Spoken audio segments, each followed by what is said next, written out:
கமல்ஹாசன் அவர்கள் நிதி பிரச்சனையால் சிக்கி தவிச்ச சமயத்தில் தலைவர் ரஜினிகாந்த் அவர்கள் கமல்ஹாசன் அவர்களுக்கு உதவி பண்ணியிருக்காங்க. அந்த விஷயங்கள் பற்றி தான் இந்த வீடியோவில் பார்க்க போகிறோம்.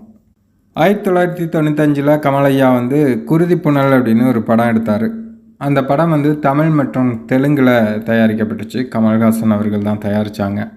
அந்த படம் படுதோல்வி அடைஞ்சிது. அதனால் கமலையாவுக்கு ரொம்பவே நிதி நெருக்கடி ஆயிடுச்சு.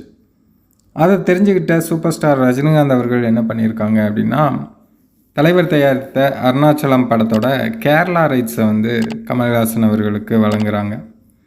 அந்த கேரளா ரைட்ஸிலிருந்து வந்த லாபத்தின் மூலமாக தான் மருதநாயகம் படம் தொடங்குறதுக்கு அவருக்கு உதவியாக இருந்திருக்கு. ஆனால் மருதநாயகம் படம் ஃபுல்லாக முடிக்கலை அப்படிங்கிறது வேறு விஷயம். பட் அந்த படத்தோட அந்த துவக்கமே பார்த்திங்கன்னா ரொம்ப பிரம்மாண்டமாக இருக்கும். ஏன்னா இங்கிலாந்தில் இருந்தெல்லாம் ராணியை கூப்பிட்டு வந்திருந்தார். ஸோ அது எல்லாமே ஒரு பிரம்மாண்டமாக பண்ணுறதுக்கு இந்த கேரளா ரைட்ஸ், அருணாச்சலம் படத்தோட கேரளா ரைட்ஸை வாங்கினதுனால அவருக்கு அது உதவியாக இருந்திருக்கு.